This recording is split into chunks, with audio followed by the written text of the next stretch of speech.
यह समास का दूसरा भाग है और हम इसको आगे बढ़ाते हैं, सर की PDF को कंटिन्यू करते हैं। अधिकरण तत्पुरुष समास, इस समास पद के बीच में अधिकरण चिन्ह का इस्तेमाल किया जाता है। बेसिकली लोकेशन को कौन सी चीज़ कहाँ पर रखी है, अंदर या बाहर या ऊपर, तो उसमें हम बताते हैं, इस संबंध में इसका इस्तेमाल करते हैं। लोक का प्रिय, लोगों में प्रिय। दानवीर, दान में वीर। आप बीती, आप पर बीती। रेलगाड़ी, पटरी पर चलने वाली गाड़ी। नीति निपुण, नीति में निपुण। आनंद मगन, आनंद में मग्न। घृतान्न, घी में पक्का अन्न। मुनि श्रेष्ठ, मुनियों में श्रेष्ठ। कार्य कुशल, कार्य में कुशल। सर्वोत्तम, सर्व में उत्तम। सिंहासन रूढ़, सिंहासन पे आरूढ़।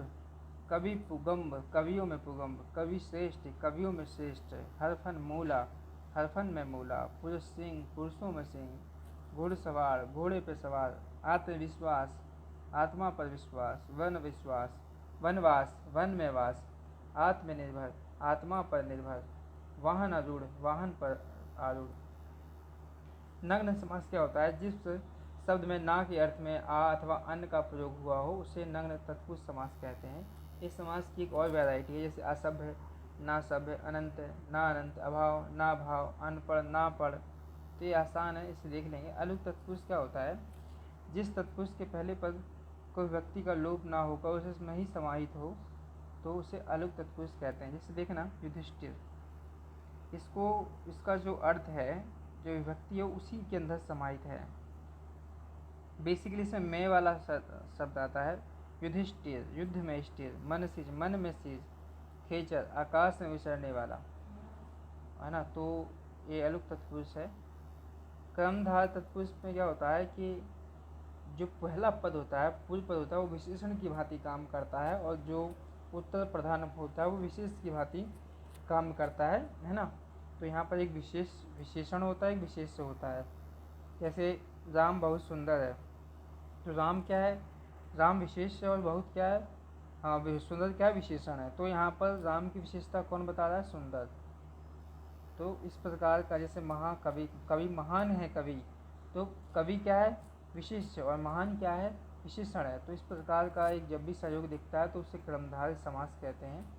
और यहाँ पर विग्रह करेंगे तो जोक समान रूपी, महान है जो कवि, उसे महान कवि कहेंगे। कमल नयन, कमल के समान नयन। चरण कमल, कमल के समान चरण। प्रिय सखा, प्रिय है जो सखा। अध पका, आधा है जो पका। चंद्रमुखी, चंद्र के समान मुख वाली। भुजदंड, दंड के समान भुजा। मृग नयन, मृग के समान नयन। वचनामृत, वचन रूपी अमृत। नीलोपल, नीला है जो कमल। सत धर्म, सत्य है जो धर्म। लाल मणि, लाल है जो मणि। अधमरा, आधा आधा है जो मरा। नील कमल, नीला है जो कमल। यहाँ पर और भी एग्जाम्पल देखेंगे। सद्भावना, सत्य है जो भावना।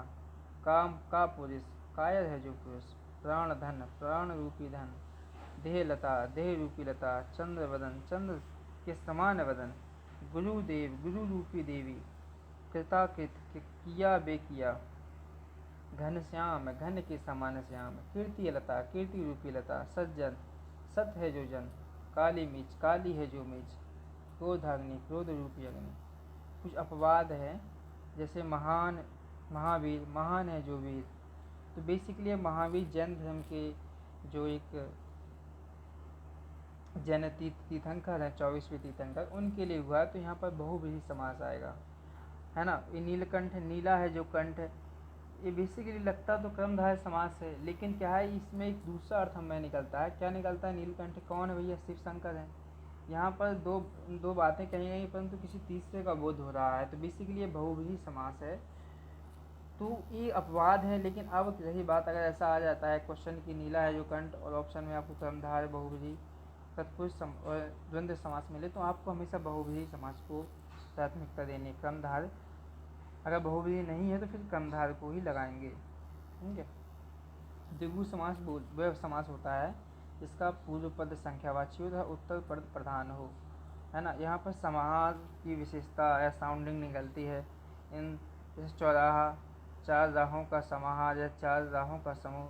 सप्तशती, 7 सैकड़ों का समूह। नवरत्न, 9 रत्नों का समूह। सप्तमंजली, 7 मंजिलों का समूह। नवरात्र, 9 का समूह। पंचवटी, 5 वटों का समूह। त्रिगुण, 3 गुणों का समाहार। त्रिभुज 3 भुजाओं वाली आकृति। सप्ताह धातु 7 दिनों का समूह। सप्तद्वीप 7 द्वीपों का समूह। दोपहर 2 पहरों का समूह। इस प्रकार से आप देख पाएंगे तिकोना है, चवन्नी है, सतसई, पंसेरी, चतुर्दिक, पंजाब, अष्टधाई, चौमासा। कुछ अपवाद हैं। त्रिनेत्र ये भैया शिव शंकर के लिए है। त्रिदेव ये 3 देवों का समूह है। दशानन रावण की बात कही गई है। पंचानन ब्रह्मा की बात कही गई है। षणानन चतुरानन, तो ये क्या है, किसी देवता को इंगित करते हैं। तो यहाँ बहुव्रीहि समास है। द्वंद्व समास क्या होते हैं, दोनों पद प्रधान होते हैं और इसमें योजक चिन्ह का प्रयोग किया ऐसा है। इस समास में इतर द्वंद्व समाहार विकल्प है ना, तो देखेंगे इसके 3 बिंदु होते हैं। इतर द्वंद्व समास, इस समास के सभी पद प्रधान होंगे और इसमें अगर हम इसको तोड़ेंगे तो और का साउंडिंग आएगा। जैसे माँ बाप, माँ और बाप, सीता राम, सीता और राम, हरिहर कृष्ण, राधा कृष्ण, राधा और कृष्णा, लोटा डोरी, लोटा और डोरी, अन्न जल, अन्न और जल। समाहार द्वंद्व समास में क्या होता है कि उनको दोनों पद बहुवचन में होंगे और इसमें भी और का साउंड आएगा। दाल और रोटी, फूल, फूल और फूल, धन दौलत, धन और दौलत, हाथ पैर, हाथ और पैर। वैकल्पिक समास में क्या होगा कि इसमें ऑप्शन रहेगा, पर्याय की दूसरे के क्या रहेंगे, पर्याय विलोम शब्द रहेंगे, विरोधाभासी शब्द रहेंगे। जैसे देखना, थोड़ा बहुत, पाप पुण्य, इसमें या वाला वर्ड आएगा। आज कल, आज या कल, हित या उष्ण, देवासुर, देव या असुर, जीवन या मरण, सुख सुख या दुख, गुण दोष, गुण या दोष। तो हम आते हैं अपने अंतिम समास पर, बहुव्रीहि समास, जिसमें क्या होते हैं, दोनों पद आप प्रधान होते हैं और किसी तीसरे शब्द की बात होती है। जैसे दशानन रावण है, दशरथ नंदन राम है, प्रधानमंत्री प्रधानमंत्री है, चतुर्भुज विष्णु है, हसीकेश विष्णु है, पद्मनाभ विष्णु है, चक्रपाणि विष्णु है, विषधर सर्प की बात हो रही है यहाँ पर, मृत्युंजय मृत्यु शंकर हैं, महावीर हनुमान जी हैं।